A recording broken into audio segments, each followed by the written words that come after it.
ओम नमो भगवते वासुदेवाय. अथ पंचविंशोध्याय. गोवर्धन धारण. श्रीशुक म्हणतात, परीक्षिता, आपली पूजा करणे बंद केले आहे असे इंद्राला समजतात. तो श्रीकृष्ण ज्यांचे रक्षण करते आहेत त्या नंद इत्यादी गोपांवर रागवला. इंद्र स्वतःलाच त्रैलोक्याचा ईश्वर समजत असे. त्याने संतापून प्रलय करणाऱ्या मेघांच्या सामर्थ्यक नावाच्या गणाला गोकुळात पाऊस पाडण्याची आज्ञा दिली आणि म्हटले, या जंगली गवळ्यांना केवढीही संपत्तीची नशा चढली आहे. पहा ना, यांनी सामान्य मनुष्य असणाऱ्या श्रीकृष्णाच्या बळावर देवराजाचा अपमान केला. जसे या जगात काही लोक भवसागर पार करण्यासाठी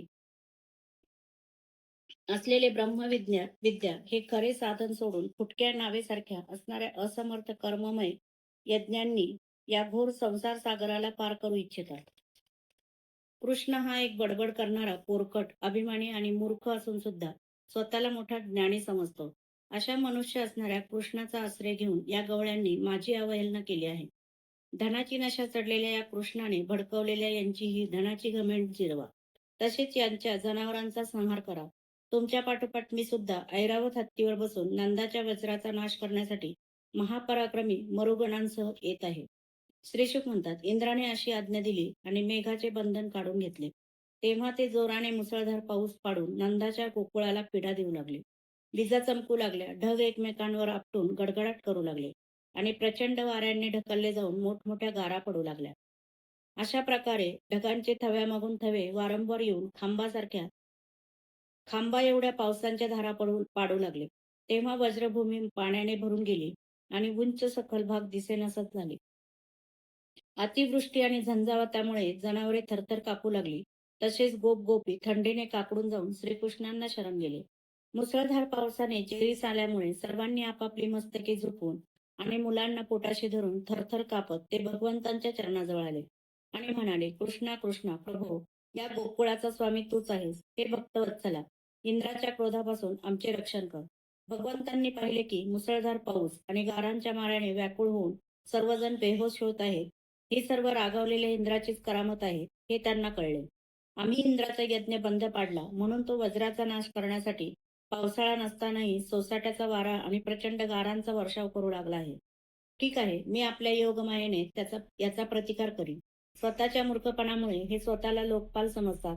यांचा हा ऐश्वर्याचा गर्व व अज्ञान मी आता नाहीसे करतो. सत्वगुणी देवांना ऐश्वर्याचा अभिमान वाटता कामा नये. सत्वगुणांपासून च्युत झालेल्या देवांचा मी मानभंग करीन. यामुळे त्यांना शेवटी शांतीच मिळेल. हे गोकुळ माझे आश्रित आहे. मी यांचा आपलेपणाने स्वीकार केला आहे आणि मी त्याचं रक्षण करता आहे. म्हणून मी आपल्या योगमायेने याचे रक्षण करेन. हे तर माझे व्रत आहे. असे म्हणून श्रीकृष्णांनी सहजपणे एका हाताने गोवर्धन पर्वत उकडून लहान मुलाने पावसाळी छत्री हातात घ्यावी तसा तो पर्वत वर धरला. नंतर भगवान गोपांना म्हणाले, आई बाबा आणि व्रजवासियांनो, तुम्ही आपल्या गुरांसह या पर्वताच्या खाली आरामात बसा. माझ्या हातावरून हा पर्वत खाली पडेल अशी भीती बाळगू नका. आता वाऱ्याची आणि पावसाची भीती नको. तुमच्या रक्षणासाठी मी ही युक्ती योजली आहे. श्रीकृष्णांनी जेव्हा असा धीर दिला तेव्हा सर्व गवळी आपापली गुरे, छकडे आणि परिवाराला आपल्याबरोबर घेऊन सोयीनुसार गोवर्धन पर्वताच्या खाली गेले. सगळे व्रजवासी तहान भुकेची व्यथा किंवा विश्रांतीची आवश्यकता विसरून श्रीकृष्णाकडेच पाहत राहिले आणि सलग 7 दिवस तो पर्वत उचलून धरला. या दिवसात एक पाऊलभर सुद्धा ते इकडे तिकडे हलले नाहीत. श्रीकृष्णांच्या योगमावेचा हा प्रभाव पाहून इंद्राच्या आश्चर्याला पारावर राहिला नाही. त्याचा संकल्प धुळीला मिळाला. त्यामुळे त्याचा गर्व जिरला. त्याने आपल्या मेघांना आवरले. ते भयंकर तुफान आणि घनघोर पाऊस पडणे बंद झाले असून आकाशातून ढग निघून गेले आहेत आणि सूर्यही दिसू लागला आहे. असे पाहून गोवर्धनधारी श्रीकृष्ण गोपांना म्हणाले, प्रिय गोपांनो, आता तुम्ही निर्भयपणे आपल्या स्त्रिया, गोधन, मुले वगैरेंना घेऊन बाहेर या. पहा, तुफान व पाऊस बंद झाला असून नद्यांचे पाणी सुद्धा ओसरले आहे.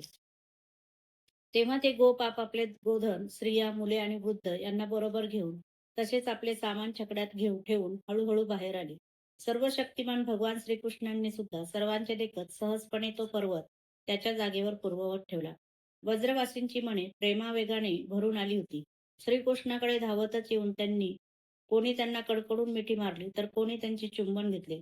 वयस्कर गोपींनी अतिशय आनंदाने प्रेमपूर्वक दही, तांदूळ, पाणी इत्यादी घेऊन त्यांचा मंगलविधी केला आणि त्यांना शुभाशीर्वाद दिले.